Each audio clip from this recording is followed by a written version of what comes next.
हुतात्मा खुदिराम बोस यांचा जन्म 3 डिसेंबर 1889 रोजी बहुवयनी मिदनापूर येथे झाला. बॉम्बचा पहिला ऐतिहासिक प्रयोग ज्या क्रांतिकारकांनी केला त्यांची ही कथा.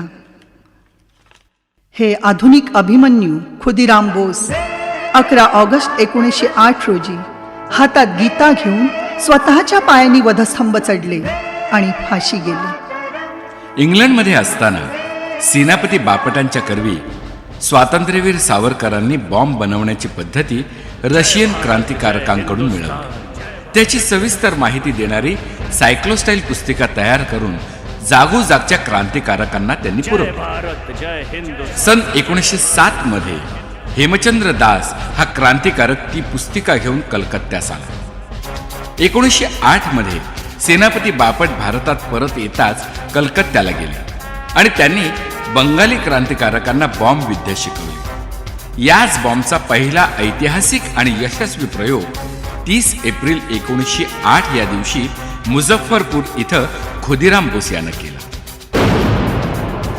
व्हाईसरॉय लॉर्ड कर्झन याने ऑक्टोबर 1905 मध्ये बंगालची फाळणी जाहीर केली. संपूर्ण देशभर राष्ट्रभक्तीची जोरदार लाट उसळली. इतरदेशीयांच्या भावना पायदळीत उडवणारे, अन्याय अत्याचार करणारे ब्रिटिश सरकार उलथून टाकण्यासाठी लोकांनी स्वयंस्फूर्तीने आंदोलन सुरू केले. त्यासाठी जहाल तरुणांनी प्रतिज्ञा घेतली. बंगालमध्ये सुरेंद्रनाथ बॅनर्जी आणि बिपिनचंद्र पाल यांच्या तर महाराष्ट्रात लोकमान्य टिळकांच्या नेतृत्वाखाली वंगभंग विरोधी आंदोलनाचा वणवा भडकला. वंदे मातरमला वेद मंत्राचे महत्व आले. आंदोलन दडपण्यासाठी सरकारने प्रचंड दडपशाही केली. बारीक सारीक कारणावरून तरुणांना अत्यंत क्रूर शिक्षा ठोठावण्यात आली. त्यामध्ये राष्ट्रीय बाण्याच्या वृत्तपत्रांच्या संपादकांना विशेष लक्ष करण्यात आले. सरकारी दडपशाहीला न जुमानता वंगभंग विरोधी आंदोलन सुरूच राहिले. सरकार विरोधी लेख लिहून येतच राहिले. कलकत्त्यात 1904 मध्ये नेमणूक झालेल्या चीफ प्रेसिडेन्सी मॅजिस्ट्रेट किंग्सफोर्ड याचा जहाल विचारांच्या तरुण पत्रकारांना कठोर शिक्षा देण्यावर विशेष भर होता. त्याच्या या सेवेचे बक्षीस म्हणून त्याला 26 फेब्रुवारी 1908 मुझफ्फरपूरचा सेशन्स जज म्हणून बढती मिळाली. युगांतरच्या एका गुप्त बैठकीत बाबू अरविंद घोष, राजा सुबोधचंद्र मलिक, चारुचंद्र दत्त इत्यादी प्रमुख नेत्यांनी किंग्सफोर्डला उडवण्याचा निर्णय एकमताने घेतला. संस्थेच्या कामासाठी खुदिराम युगांतरच्या कार्यालयात आला असताना त्याच्यावर ही कामगिरी सोपवण्यात आली. त्याचवेळी त्याची प्रफुल्लकुमार चाकीबरोबर प्रथम भेट झाली. तो त्याच्या या कामात सहकारी असणार होता. प्रसंग पडल्यास आत्मघात करावा, पण पोलिसांच्या हातात सापडायचे नाही, अशा सक्त सूचना त्यानं दिल्या होत्या.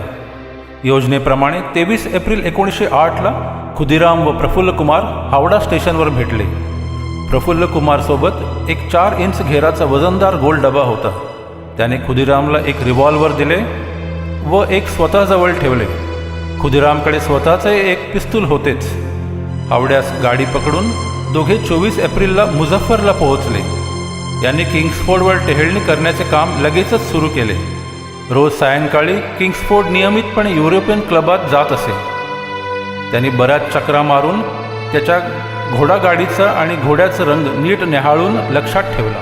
30 एप्रिल 1908 सूर्यास्ताच्या सुमारास खुदिराम आणि प्रफुल्लकुमार निघाले.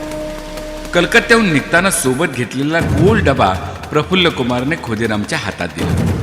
तो सेनापती बापटांनी तयार करून दिलेला बॉम्ब.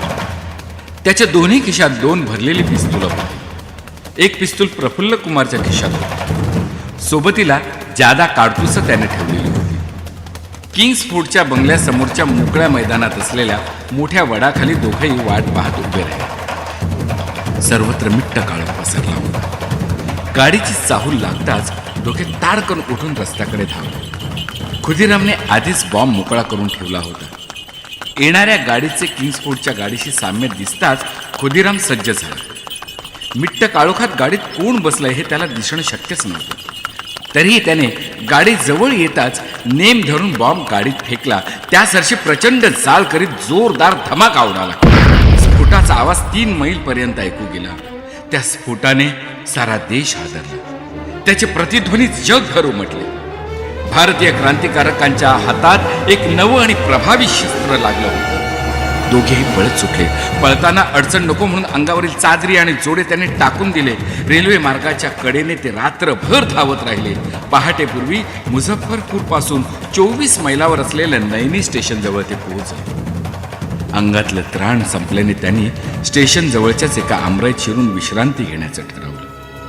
दोघेही आपण संघटनेने सोपवलेलं कार्य यशस्वीपणे पूर्ण केल्याच्या आनंदात असले तरी प्रत्यक्ष प्रकार वेगळाच होता.